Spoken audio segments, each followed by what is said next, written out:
Hi and welcome to a short film from Audio Grail with regards to the restoration of the Garrard 301. Here we're looking at an oil bearing. This is a fairly standard sort of condition 301 that you might find on somewhere like eBay. I'm not sure if the camera's going to pick this out, but you can see that the paintwork's slightly mottled there. It's quite messy. We've not attempted to clean it up in any way, but normally you'd have a little dust bug mark there. I can just about pick out the circle of a dust bug mark on this one. And this is the kind of state that a 50-year-old Garrard 301 is quite often in. It's easy to cosmetically clean these up, but of course mechanically trying to get the best out of a 50-year-old unit and restore it to its former glory takes a great deal more work. Quite often, as an example, the idler wheel is going to be brittle, it's going to be dry, it's going to be buckled, it may have a flat on it which is going to cause rumble. You'll see that the motor barely spins here. It's very tight, it's probably completely glued up in there. And yeah, just taking a look around now. You can see that this unit's had plenty of life. The linkages here are completely soiled. I don't know if you can see that, but it's a greasy soiling, which all of that's going to affect operation. The brake pad's well worn. All of the linkages are actually tarnished. This is cadmium plated linkages, and we'll be speaking some more about that in a moment. Also, you'll note that as an oil bearing, it has a felt washer here. This is actually bone dry, and that means that the top bearing may well have suffered a bit of dryness, and that can actually mark the spindle and cause difficulties with sound reproduction. Okay, so just next door to it we've got an Audio Grail Restored 301, and I'm just going to show you some of the differences there. First of all, this is a complete brand new paint finish. This is an exact colour match with a beautiful lacquer in it. You can see your face in it, it gives a beautiful reflection. You can see that the holes have been done nicely, the plates have been riveted on correctly, and these are all original plates, original levers. Again, this is an oil bearing, and we've used this one just to compare with the one that we've just seen. You can see here that the linkages have been replated. We've got a new brake pad.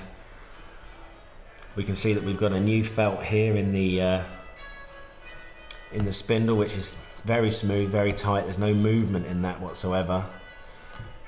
And then looking across, you can see the difference immediately. There spins the motor, and that's just with a very short spin. We've got a brand new idler wheel here, brand new idler bushing. This is absolutely rock solid, and the idler itself is very sharp and flat, which connects to the pulley, and again, that helps with correct function of the unit itself. And we'll look at the undersides and some of the work we've done there on the motor in a moment, but just to pan back a little bit, you can see now the differences between right and left. Quite considerable, takes a lot of work, but it's certainly worth it. It's a labour of love, so to speak. Just next door to it, we've got another refinished chassis here. You can see the quality of the finish. This one's still got a bit of masking on it, but this isn't a spray can finish, this is a professional finish. It's a two-pack type of lacquer. It takes a great high sheen, done professionally. All of the plates will be re-riveted through, and we'll see that on the unit here in just a moment. So to give you an example of linkages, which we will see in a moment, these are used linkages. You can see the cadmium's rather tarnished. It's rather tired, and apart from anything else, cadmium is poisonous, so it's not the best stuff in the world to be playing with on a daily basis. You can just see, you know, the difficulty that these things have over 50 years. And then we can move along here and look at the same component here, the plated version. We replate these are acid stripped and completely replated in a yellowed zinc. It gives a beautiful sheen, a lovely finish.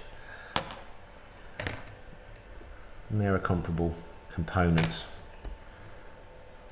to the ones that we just saw, which are tarnished.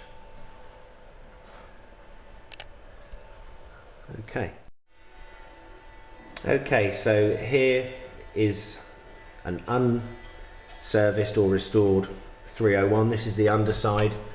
Starting at the bottom here, you can see the condition of the original linkage. It's tarnished, it's very worn, the springs are rather loose.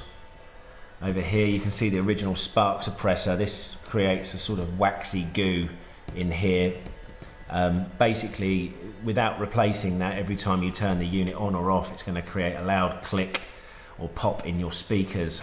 It's quite unwelcome and rather alarming, so these need to be replaced without a doubt. The central piece of linkage here, these springs are often rather stretched.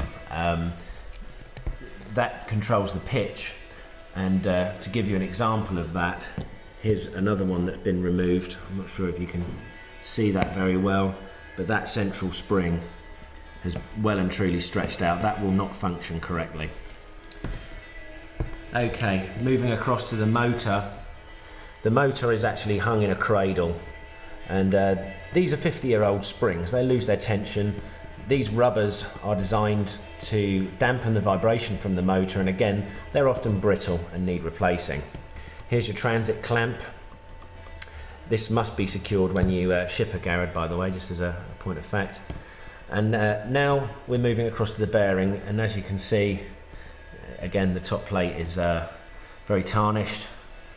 And we can move all the way around, and what we actually see is a unit which is very tired, is no way going to be operating to the correct spec. It's had a good life. If we turn it slightly, we can also see another important element, and that's the idler housing grommets. Now, these are small bits of rubber that actually take the vibration away from the idler wheel, and in this case, I mean, I can pretty much pick that off.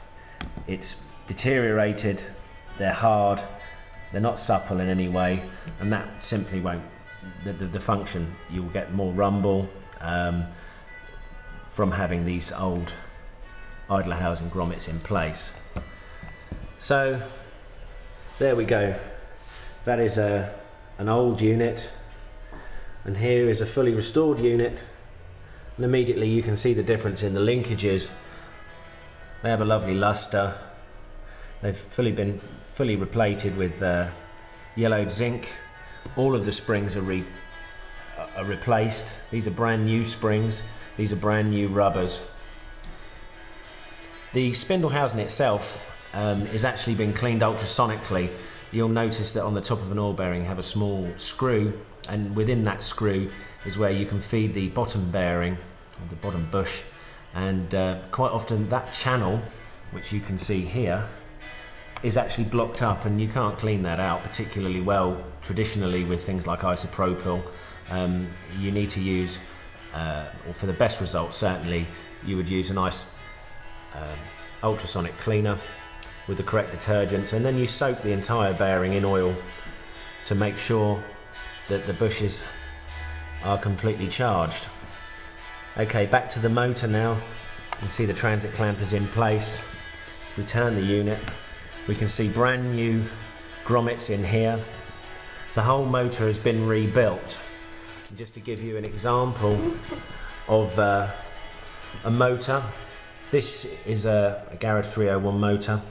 Here are the coils, here's the rotor. This is the top of what people would call the clam. It still has its bearing in place, that will be removed.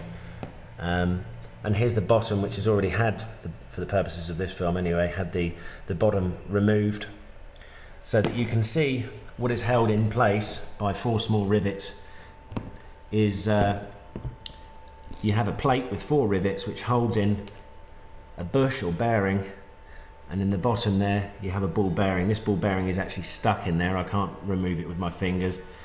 There's no way that that's going to be operating correctly, and the main reason for that is this felt supply or oil reservoir washer. I'm not sure if you can see this very well. It's brown, it has black marks which are varnished.